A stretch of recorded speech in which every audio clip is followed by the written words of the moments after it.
ওরে বাবা রে, তেলের রাজা বস, একদম কি বলবো। তো দাদা, এই গাড়িটার দাম কত? এই গাড়িটার দাম কত হতে পারে? 80,000, কারণ এর ডিমান্ড প্রচুর মার্কেটে। 80,000 অনেক হয়ে গেল। 80,000 কেউ নিবে? নতুন নিয়ে নিবে। ও আচ্ছা আচ্ছা, আমি তো ধরে আপনি জানি যে না। দাম বলবেন সেই দামে ছাড়বো, বলেন। 70 তাহলে? আরো কমান। 60? 60 দিয়ে দেবো। যান আনঠানোতে দিয়ে দেবো। 58,000 এ দিয়ে দেবেন?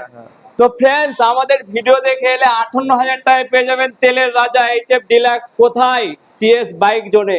আর তার সঙ্গে পেয়ে যাবেন আকর্ষণীয় অফার বা গিফট, একটা হেলমেট আর 5টা গিফট থাকবে প্যাকেটিং হিসাবে। সেটা চলবে এই অক্টোবর মাসের 1 1 তারিখ থেকে 12 পর্যন্ত, তারিখ। তাই তো? একদম। এই ডেটের মধ্যে আপনি এসে ভিডিওটা দেখাবেন, আপনাকে আলাদা গিফটটা তুলে দেবে এবং ভিডিও করবে। সেই ভিডিওটা আমরা আবার পোস্ট করব। তো বেশি দেরি না করে আপনারা ভিজিট করুন সিএস বাইক জোনে আর নিয়ে যান পুজোর ধামাকা অফার তেলের রাজা মাত্র 58,000 টাকা। যদি আপনি সেটাও না পারেন, মাত্র 25,000 টাকা থেকে 30,000 টাকা ডাউন পেমেন্ট করলেও কিন্তু এইচএফ ডিলাক্সটা আপনার বাড়িতে চলে যাবে। আর দেরি করলে 20 করলে 20তেও আশা করি হয়ে যাবে। হয়ে যাবে। দেরি করবেন না, এই গাড়ি ডিমান্ডেড গাড়ি। আপনি যদি না নিন, অন্য কোথা থেকে চলে আসবে, বহরমপুর থেকে চলে আসবে, মহারাজ থেকে চলে আসবে, এদিকে ফারাক্কা থেকে এসে কিন্তু নিয়ে চলে যাবে। তাই সঙ্গে সঙ্গে কল করুন আর বুক করুন।